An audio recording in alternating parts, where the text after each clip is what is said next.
Hi friends, மலையாள படமான ID தி fake எப்படி இருக்குன்னு பார்ப்போம். இதில் தயான் ஸ்ரீனிவாசன், திவ்யா பிள்ளை மெயின் லீடர் நடிச்சிருக்காங்க. இதோட கதையில் வினோத் தன் நெய்பர் ஜிஜோவோட ஃபுட் டெலிவரி கம்பெனியில் வேலை பார்க்குறாரு. ரொம்ப நாளாக குழந்தைக்கு ட்ரை பண்ணி இவரோட ஒய்ஃப் இப்போ தான் கன்சீவ் ஆகியிருப்பாங்க. இப்படி இருக்க நேரத்தில் அவர் ஒய்ஃபோட நியூட் பிக்சர் ஆன்லைனில் பரவிட்டு வரதை பார்த்த வினோத் ரொம்பவே ஹர்ட் ஆகுறாரு. இப்படி ஒரு சம்பவத்தால் தன்னோட பிரெக்னென்ட் ஒய்ஃப் பாதிக்கப்படக்கூடாதுன்னு பார்த்துக்கிறாரு. இதுக்கு காரணமானவனை தேடி கண்டுபிடிக்கிறதுக்கு வினோத் இறங்குறாரு. வெறும் ஃபார்வர்ட் மெசேஜ் வச்சு அப்லோட் பண்ணவனை கண்டுபிடிக்க முடியுமா?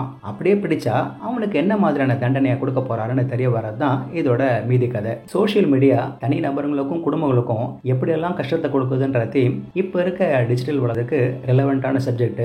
அதுக்காக இந்த மாதிரியான ஒரு பிரச்சனையை அட்ரஸ் பண்ணதுக்கு இதோட மேக்கர்ஸை முதல்ல அப்ரிஷியேட் பண்ணணும். பல பிரபலங்களோட மாஃப் பண்ண இமேஜஸ் சர்க்குலேட் ஆகிறத நம்மள பல பேர் பார்த்துருக்குறோம். ஆனா அதுவே நமக்கு நெருக்கமானவங்களுக்கு அப்படி ஆச்சுன்னா என்ன பண்ணுவோம்? நம்மளை சுத்தி இருக்கவங்களுக்கும் அது தெரிய வந்தா என்ன ஆகும்? எப்படிப்பட்ட மன உளைச்சலுக்கு அவமானத்துக்கு பாதிக்கப்பட்டவங்களும் கூட இருக்கவங்களும் ஆளாவாங்கன்றத சொல்ல வருது இந்த படம். இதுல ஆன்லைன்ல இப்படி சுத்துற இமேஜஸோட மூலத்தையோ இல்ல அதை போஸ்ட் பண்ணவங்களோட அடையாளத்தையோ கண்டுபிடிக்கணுன்றது ரொம்ப கஷ்டம். அதுவும் சைபர் போலீஸாலேயே ஒரு கட்டத்துல கைவிடப்படுறத இதுல பாக்குறோம். சோ இந்த இமேஜஸ் அப்லோட் பண்ணவனை எப்படி தேடி கண்டுபிடிக்க போறாங்கன்ற ஒரு எதிர்பார்ப்பை உண்டாக்குறாங்க.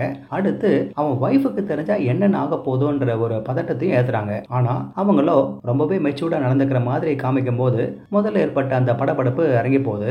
அடுத்து அந்த சோர்ஸை தேடி போறத மும்முரப்படுத்துறாங்க. அதுவும் மேலோட்டமான கான்ஃபிளிக்ட்ல மட்டுமே கவனம் செலுத்துது. அப்படியே சிம்பிளான ஒரு தார்மீக முடிவையை முன்வைக்குது.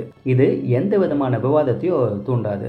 இப்படி இந்த மாதிரியான குறைபாடுங்க இருந்தாலும் நமக்கு எப்படி இது நடக்குது, அப்படி நடந்துட்டா பாதிக்கப்பட்டவங்க கிட்ட எப்படி அனுசரணையா நடந்துக்கணும், அப்படியே அவங்க கூட இருக்கவங்களும் மனம் தளராம இந்த மாதிரி விஷயத்த எப்படி அணுகணும்ன்றத அவங்க ஸ்டைல்ல சொல்லியிருக்காங்க. அதனால ஒரு தடவை படத்தை பார்க்கணும்னா நீங்க சைனா ஓடிடி ஆப்ல தமிழ்லயே பார்க்கலாம். ஓகே ஃப்ரெண்ட்ஸ், இதே போல இன்னொரு சுவாரஸ்யமான பட விமர்சனத்தோட சந்திக்கிறேன். இந்த விமர்சனம் உங்களுக்கு பிடிச்சிருந்துச்சுன்னா உடனே லைக் பண்ணுங்க, ஷேர் பண்ணுங்க. நன்றி.